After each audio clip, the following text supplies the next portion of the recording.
በየ6 ሰከንዱ በዓለማችን ላይ እድሜው ከ60 ዓመት በላይ የሆነ አንድ ሰው የመኪና መሪ መጨበጥ እስኪያቅተው፣ ጋዜጣ ማንበብ እስኪሳነው ወይም የልጅ ልጁን ፊት መለየት እስኪከብደው ድረስ የአይን ብርሃኑን ያጣል። ይህ የሆነ የሩቅ የነገ ታሪክ አይደለም። ይህ ዛሬ አሁን እየሆነ ያለ አሳዛኝ እውነታ ነው። እናንተ ባታውቁትም ወይም ምንም ህመም ባይሰማችሁም አሁን በዚህ ሰዓት የአይናችሁ ሴሎች እያረጁና የአይን ብርሃናችሁ ቀስ በቀስ እየደበዘዘ ነው። ግን አድምጡኝ፣ ሐኪሞችና የጤና ባለሙያዎች ለዓመታት ሲነግሩን የነበረው ትልቅ ውሸት አለ። የአይን ብርሃን መቀነስ የዕድሜ መግፋት ውጤት ነው፣ ሲያረጁ አይን መታወሩ አይቀርም፣ መነጽር ከማድረግ ውጪ ምንም መፍትሄ የለውም እያሉ አሳምነውናል። ነገር ግን ይህ ፍጹም ውሸት ነው። የአይን ብርሃን መቀነስ ሊከላከሉት የሚችል አልፎ ተርፎም ወደ ነበረበት ሊመለስ የሚችል ችግር ነው። ዛሬ ማንም ሐኪም የማይነግራችሁን ነገር ግን የድሮ አያቶቻችን ይጠቀሙበት የነበረውን አንድ አስገራሚ ሚስጥር ላካፍላችሁ። እቤታችሁ ውስጥ በተለይ በጓዳችሁ ውስጥ ያሉ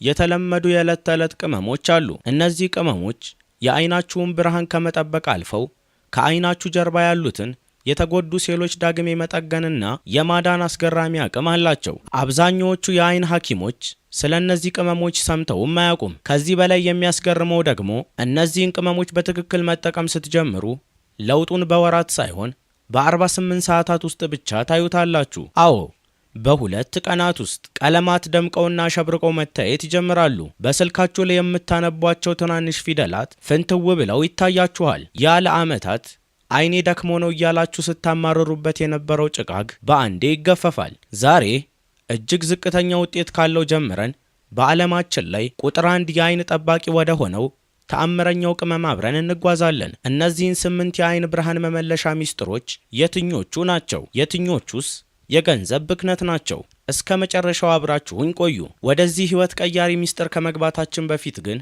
ይህ መረጃ ለእናንተም ሆነ ለምትወዷቸው ሰዎች እጅግ ጠቃሚ ስለሆነ አሁኑኑ ቪዲዮን ላይክ አድርጉት። ለቻናላችን አዲስ ከሆናችሁ ደግሞ ሰብስክራይብ የሚለውን በመጫን ቤተሰብ ይሁኑ። በዚህ ቪዲዮ ላይ ያላችሁን ምንም አይነት ጥያቄ በኮሜንት አስቀምጡልን። እያንዳንዱን ጥያቄ እንመልሳለን። ደረጃ 8 የፈረንጅ ሚጥሚጣ። ወደ የትኛውም የጤና ብሎግ ወይንም የዩቲዩብ ምርጥ 10 ምግቦች ቪዲዮ ብትገቡ የፈረንጅ ሚጥሚጣ ለአይን ጤና እጅግ ጠቃሚ ነው ሲባል ትሰማላችሁ። ታዲያ ይህ ወሬ እውነት ነው ወይስ ውሸት? እውነቱን ልንገራችሁ፣ በመጠኑም ቢሆን እውነት አለው። የፈረንጅ ሚጥሚጣ በውስጡ ካፕሳይሲን የሚባል ኃይለኛ ንጥረ ነገር አለው። ይህ ንጥረ ነገር ወደ ሰውነታችን ሲገባ የደም ዝውውርን ያፋጥናል። ይህ ማለት ደግሞ ከአይናችን ጀርባ ወደሚገኙት እጅግ ጥቃቅን የደም ስሮች ተጨማሪ ኦክሲጅንና ደም እንዲደርስ ያደርጋል ማለት ነው። በአይን ፋርማኮሎጂ ጆርናል የታተመ አንድ ጥናት ይህንን አረጋግጧል። የፈረንጅ ሚጥሚጣን አዘውትረው የወሰዱ ሰዎች በ8 ሳምንታት ውስጥ ወደ አይናቸው የሚሄደው የደም ዝውውር በ6 በመቶ አሳድጎላቸዋል። በ8 ሳምንታት ውስጥ ወደ አይናቸው የሚሄደው የደም ዝውውር በ6 በመቶ አድጎላቸዋል። ነገር ግን 6 በመቶ ማለት ምንም ማለት አይደለም። አዎ፣ የደም ዝውውርን ትንሽ ያስተካክላል። ግን ይህ 6 በመቶ እድገት ቀድሞውኑ በአይናችሁ ላይ የደረሰውን ብልሽት ፈጽሞ ወደ ኋላ መመለስ አይችልም። የፈረንጅ ሚጥሚጣ የሚያደርገው ነገር ቢኖር የአይናችሁ ብርሃን ከዚህ በላይ እንዳይበላሽና እንዳይባባስ ትንሽዬ ከለላ መሆን ብቻ ነው። ልክ የተሰነጠቀ የውሃ ታንከር ላይ ትንሽዬ ፕላስተር እንደማድረግ አስቡት። የውሃውን መፍሰስ በትንሹ ይቀንሰዋል እንጂ ታንከሩን አይጠግነውም። ከዚህም በላይ ይህንን ቅመም የመጠቀሙ ፈተና እጅግ ከባድ ነው። ከላይ ያልነውን ትንሽዬ የ6 በመቶ ለውጥ ለማየት እንኳ ይህንን የፈረንጅ ሚጥሚጣ በየቀኑ መመገብ አለባችሁ። ከ60 ዓመት በላይ ለሆኑ ሰዎች ደግሞ ይህ ኃይለኛ ሚጥሚጣ በየቀኑ ሲመገቡት ጨጓራቸው ክፉኛ ይላጣል። አንድ ማስጠንቀቂያ ደግሞ ልንገራችሁ። የደም ማቅጠኛ መድኃኒት የምትወስዱ ከሆነ የፈረንጅ ሚጥሚጣ የደም ማቅጠን ባህሪ ስላለው ከመድኃኒቱ ጋር ተዳምሮ ለከባድ የውስጥ ደም መፍሰስ አደጋ ሊያጋልጣችሁ ይችላል። ይህንን ሚስጥር አብዛኞቹ የጤና አማካሪዎች አይነግሯችሁም። ለምን? ምክንያቱም ጠዋት ጠዋት በባዶ ሆድ ሚጥሚጣና ዝንጅብል ትጠጣላችሁ ብለው ስለማያስቡ ነው። ይህንን ሚጥሚጣ ለአይናችሁ ጤና መጠቀም ከፈለጋችሁ በጣም ትንሽዬ ብቻ ሞቅ ባለ ውሃ ውስጥ አድርጋችሁ እሱንም ምሳ ወይም እራት ከተመገባችሁ በኋላ ብትጠጡት የተሻለ ደህንነቱ የተጠበቀ ነው። ነገር ግን ተአምር እንዳትጠብቁ። ከዚህ ሚጥሚጣ በብዙ እጥፍ የሚበልጡ እጅግ ኃይለኛ ሚስጥሮች ከፊት ይጠብቁናል። ስለዚህ ለሚጥሚጣው ከ10 2 ብቻ ሰጠዋለሁ።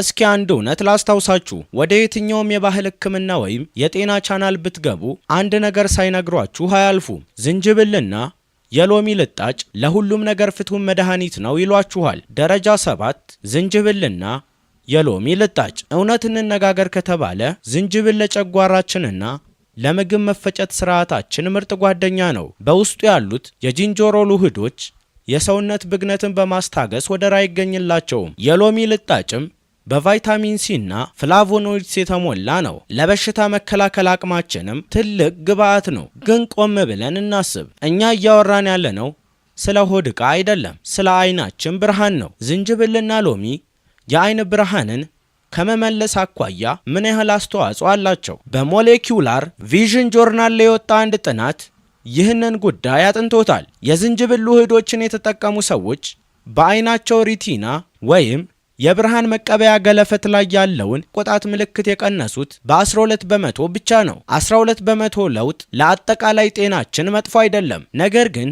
ያ ደብዝዞና ብዥ ብሎ የሚያስቸግራችሁን የአይን ብርሃን ቀልብሶ ወደ ነበረበት ለመመለስ ይህ የ12 በመቶ ለውጥ በቂ ነው ወይ የሚለው ጥያቄ አለ። በፍጹም አይደለም። ዝንጅብልና ሎሚ ልክ እንደ ጥሩ አጋዥ ተጫዋች እንጂ ጨዋታውን ቀይሮ ድል የሚያመጣና ዋና ተዋናይ ሊሆኑ አይችሉም። ከዚህ በተጨማሪ ይህን መጠነኛ ለውጥ ለማየት እንኳን ትኩስ ዝንጅብል መጭመቅ ይኖርባችኋል። ምክንያቱም ትኩሱ ዝንጅብል ከዱቄቱ በ40 በመቶ የተሻለ ኃይል አለውና።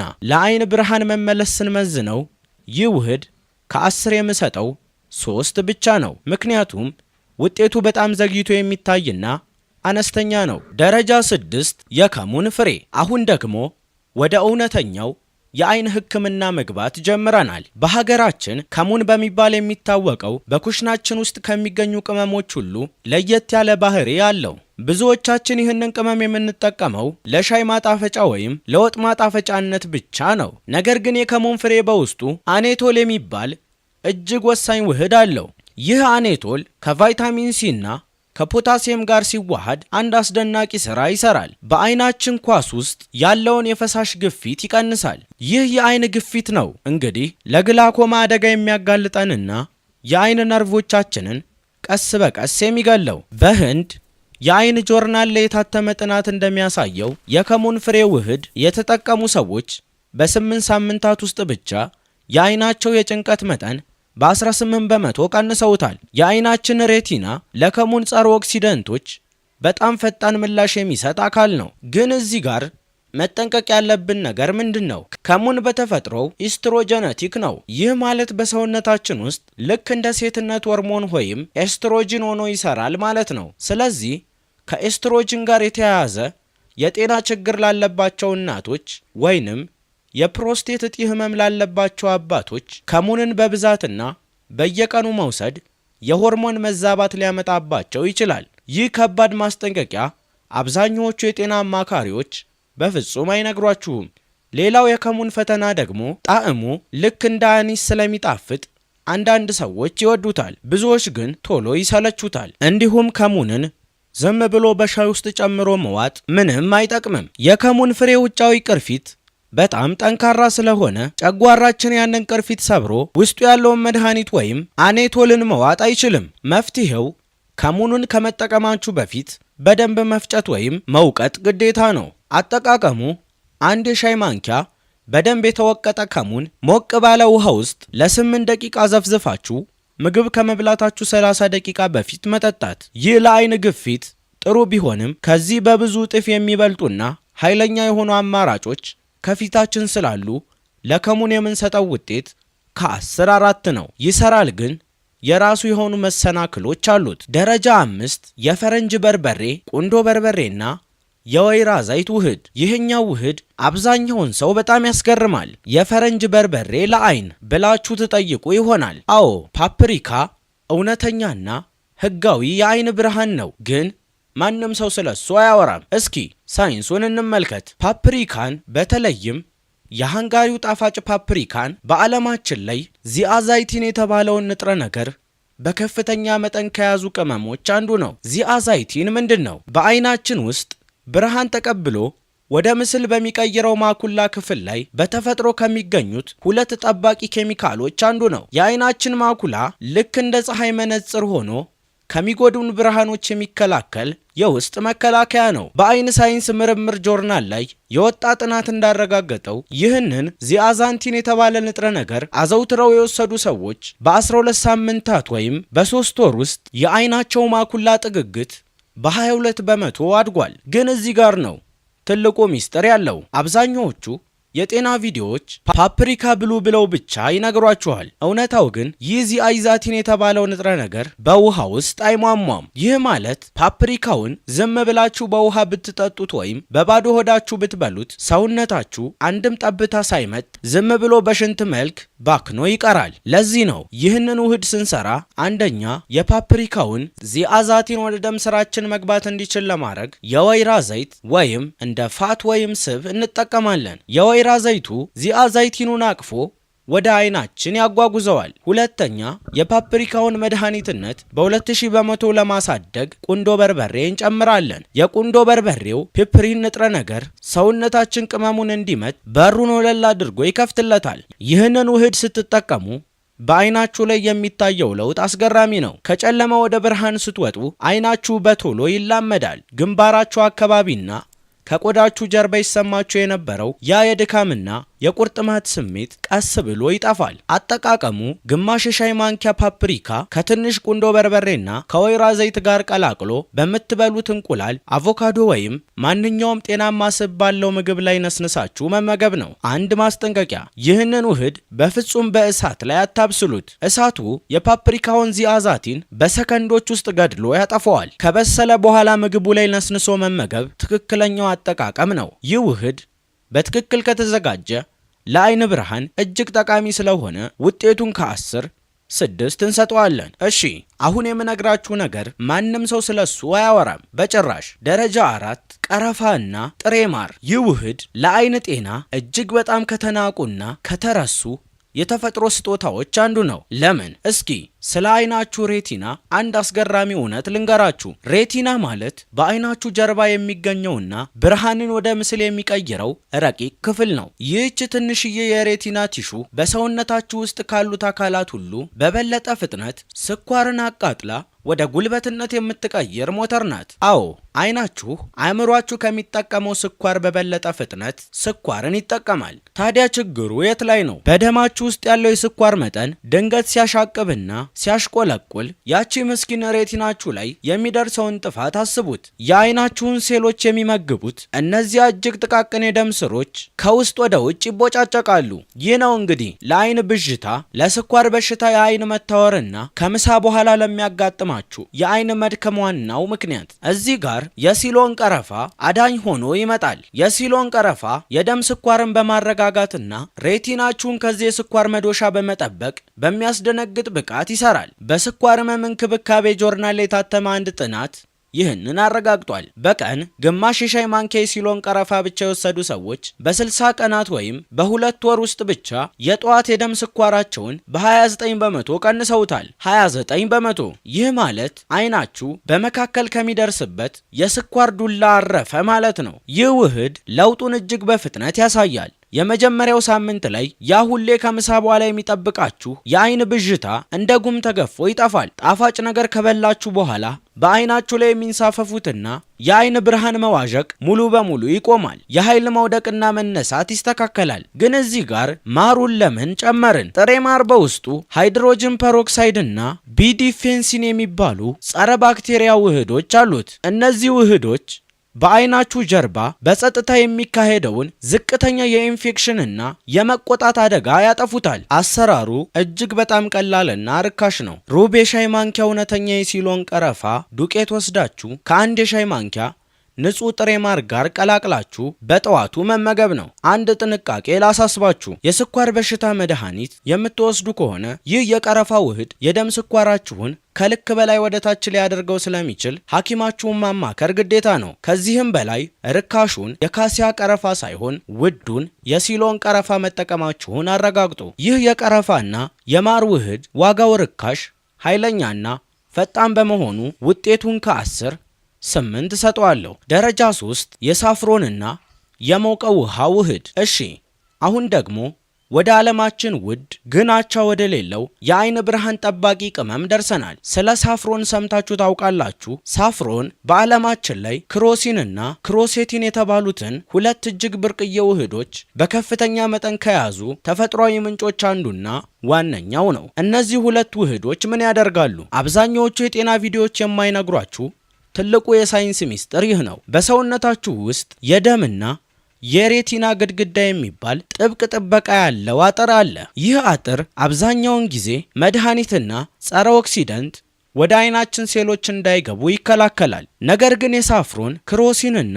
ክሮሴቲን ይህንን አጥር ሰብረው መግባት ይችላሉ። በቀላሉ ወደሚሞቱት የአይናችን ሴሎች ይሄዱና ያንን ቀደም ብለን ያወራነውን የኦክሲዴቲቭ ጥፋት ያስቆማሉ። ሌላ የትኛውም ቅመም ይህንን ቀጥተኛ የሬቲና ጥቃት ሊያደርግ አይችልም። በትራንስሌሽን ሜዲካል ጆርናል ላይ የታተመ አንድ ክሊኒካል ሙከራ ይህንን አረጋግጧል። በየቀኑ 20 ሚሊግራም ሳፍሮን ብቻ የወሰዱ ታካሚዎች በ90 ቀናት ውስጥ ብቻ የአይናቸውን ማኩላ የማየት ብቃት በ42 በመቶ አሻሽለዋል። 42 በመቶ። ይህ ማለት የብርሃን ብልጭታዎችንና እንቅስቃሴውን የመለየት አቅማቸው በሚያስገርም ሁኔታ ተመልሷል ማለት ነው። ይህን የሳፍሮን ሻይ ስትጠጡ በ30 ቀናት ውስጥ ብቻ ቀለማት ደምቀው ይታያችኋል። በአንድ ሳምንት ውስጥ ደግሞ የደበዘዘና የአይን ብዥታ ይጠፋል።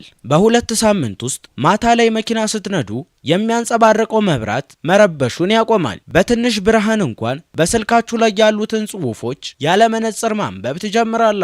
ከአንድ ወር በኋላ ሐኪም ቤት ስትሄዱ የአይን ዶክተራችሁ በለውጡ ይደነግጣል። ታዲያ ችግሩ የት ላይ ነው? ችግሩ ዋጋው ነው። ሳፍሮን በዓለማችን ላይ ካሉ ቅመሞች ሁሉ እጅግ በጣም ውዱ ነው። 1 ግራም ንጹህ የሳፍሮን ቅመም ከ8 እስከ $12 ወይም በሀገራችን ከ1200 ብር እስከ 1800 ብር ሊያወጣ ይችላል። ይህ ዋጋ ለብዙ ሰዎች ያስቸግራቸዋል። ግን እዚህ ጋር ነው አብዛኛው ቪዲዮዎች የማይነግሯችሁ። እናንተ የሚያስፈልጋችሁ በየቀኑ 2 ወይም 3 የሳፍሮን ክሮች ብቻ ነው። 1 ግራም ሳፍሮን ውስጥ እስከ 400 ክሮች አሉ።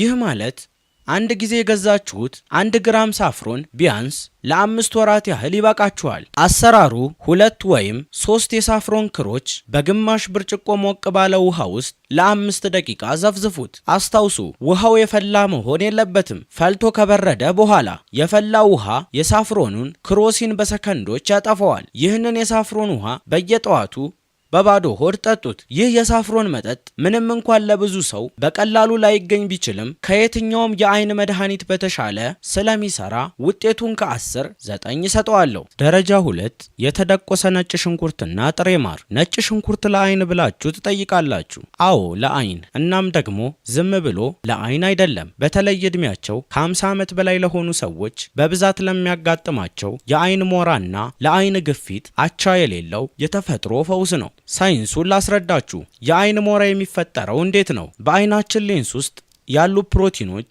ከጊዜ ብዛት ኦክሲዳይዝ ሲሆኑ ወይም ሲያረጁ እርስ በርሳቸው ይጣበቁና የአይናችንን መስታወት ልክ እንደ በረዶ ይጋርዱታል። ይህ እንዳይሆን አይናችን አንድ የተፈጥሮ ኬሚካል ይፈልጋል። እሱም ሰልፈር ነው። ነጭ ሽንኩርት ደግሞ በዓለማችን ላይ አሊሲን የተባለውን የሰልፈር ውህድ በከፍተኛ መጠን ከያዙት የተፈጥሮ ስጦታዎች አንደኛው ነው። በኒውትሪሽንና ሜታቦሊዝም ጆርናል ላይ የወጣ ጥናት ይህንን ነገር አረጋግጧል። የአሊሲን ውህድ ወደ ደማችን ሲገባ በአይናችን ሌንስ ውስጥ ያሉትን ፕሮቲኖች እንዳይጣበቁ ይከላከላል። በተጨማሪም በአይናችን ጀርባ ላይ ያሉትንና የአይንን ነርቭ የሚመግቡትን ዋና ዋና የደም ቧንቧዎች ወለል አድርጎ ይከፍታቸዋል። ግን እዚህ ጋር አብዛኛው ሰው ትልቁን ስህተት ይሰራል። ነጭ ሽንኩርትን ዝም ብላችሁ ብትውጡት ወይም በቢላዋ ከትፋችሁ ወዲያውኑ ብትበሉት ለአይናችሁ ምንም አይጠቅማችሁም። ለምን? ምክንያቱም ያ ቅድም ያልነው ፈዋሹ አሊሲን ነጭ ሽንኩርቱ ሙሉ በሙሉ ሳይደቆስና አየር ሳያገኝ አይፈጠርም። ትክክለኛው የአይን ሕክምና አሰራር ይህ ነው። አንድ ትልቅ የነጭ ሽንኩርት ጥርስ በደንብ አድርጋችሁ ውቀጡት። ከዚያም ለ10 ደቂቃ ያህል ጠረጴዛችሁ ላይ አስቀምጣችሁ ተዉት። በዚህ ጊዜ አሊሲን ይፈጠራል። ከ10 ደቂቃ በኋላ ይህንን የተወቀጠ ነጭ ሽንኩርት በአንድ የሻይ ማንኪያ ንጹህ ጥሬ ማር ጋር ቀላቅላችሁ ዋጡት። ይህንን በየቀኑ ወይም በሳምንት 4 ቀን ብትጠቀሙ የአይናችሁ ግፊት ሲስተካከልና የአይናችሁ ብዥታ በአስገራሚ ሁኔታ ሲጠራ ታዩታላችሁ። ዋጋው እጅግ በጣም ርካሽና በየቤቱ የሚገኝ በመሆኑ እንዲሁም ለአይን ሞራ መከላከያነት ወደር ስለሌለው ከ10 9.5 ሰጥቼዋለሁ። እነሆ ጊዜው ደረሰ። የጠበቃችሁትና የአይን ብርሃን ጠባቂ ቅመሞች ሁሉ ንጉስ የሆነው ደረጃ 1 የእርድ ቁንዶ በርበሬና የኮኮናት ዘይት ውህድ። እርድ በውስጡ ኩርኩሚን የተባለ እጅግ ድንቅ ንጥረ ነገር አለው። ይህ ኩርኩሚን ወደ ሰውነታችሁ ሲገባ ዝም ብሎ የአይን ብግነትን አያስታግስም። ይህ ንጥረ ነገር በቀጥታ ሄዶ በአይናችሁ ሴሎች ውስጥ የሚገኘውን ኤንአርኤፍ የተባለውን ዋና ማብረሪያ ጣቢያ ይከፍተዋል። ይህ ማብሪያ ሲከፈት ምን ይሆናል? የአይናችሁ ሴሎች